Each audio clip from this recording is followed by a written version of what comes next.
لیلا پری کی حاضری کا آسان عمل۔ یہ عمل میرا آزمودہ عمل ہے۔ اس پری سے آپ ہر بات بہت ہی آسانی سے منوا سکتے ہیں۔ یہ بہت ہی وفادار پری ہے۔ اگر ایک بار آپ نے اس پری کو اپنے تابع کر لیا تو یہ ساری زندگی آپ کے تابع ہی رہے گی۔ لیلا پری بہت ہی وفادار پری ہے۔ تو چلو میں آپ کو بتا دیتا ہوں کہ آپ نے عمل کس طرح کرنا ہے۔ یہ عمل آپ نے لال لباس پہن کر کرنا ہے اور اس عمل کو آپ نے جمعرات کو کرنا ہے اور اس کو آپ نے کمرے کی چھت پہ کرنا ہے۔ یہ جو منتر آپ کو اسکرین پر شو ہو رہا ہے اس کو آپ نے پڑھنا ہے۔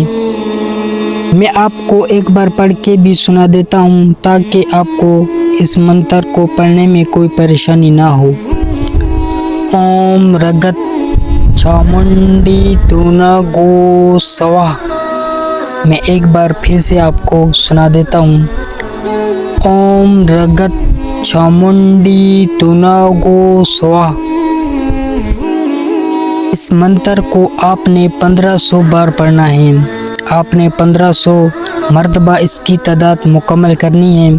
انشاءاللہ تعداد مکمل ہوتے ہی آپ کے سامنے پری کی حاضری ہوگی۔ آتے ہی آپ سے پوچھے گی کہ آپ نے مجھے کیوں بلایا ہے۔ آپ نے اس پری سے ڈرنا بالکل بھی نہیں ہے۔ آپ نے اس سے کہنا ہے کہ میں آپ سے دوستی کرنا چاہتا ہوں اور دنیاوی کام میں آپ سے مدد لینا چاہتا ہوں۔ اس عمل سے آپ لیلا پری کو حاضر کر سکتے ہیں اور آپ نے جائز کام اس سے کروانے ہیں، ناجائز کام آپ اس سے مت کروائیں۔ پھر آپ نے اس پری سے نشانی طلب کر لینی ہے۔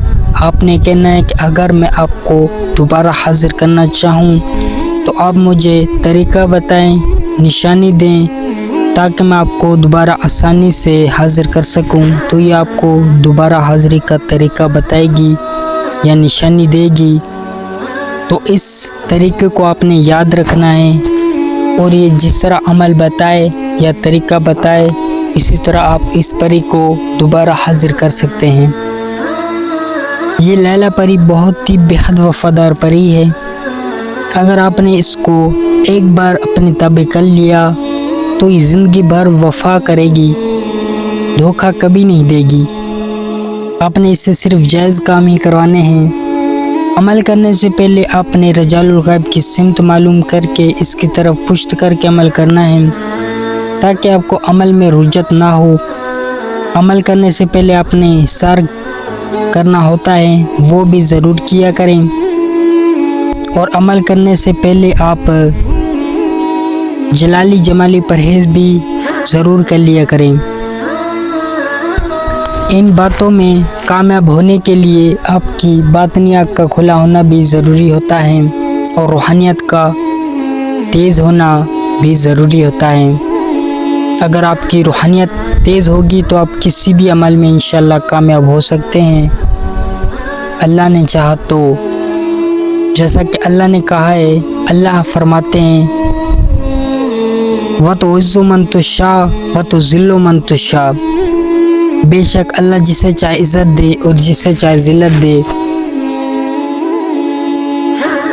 میں امید کرتا ہوں کہ آپ کو یہ عمل پسند آیا ہوگا۔ اگر عمل پسند آیا ہے تو ویڈیو کو لائک اور سبسکرائب کرنے کے بجائے پیارے نبی محمد صلی اللہ علیہ وسلم پر ایک بار محبت سے درود شریف پڑھ لیں۔ اسی کے ساتھ میں آپ سے اجازت چاہتا ہوں۔ اللہ حافظ۔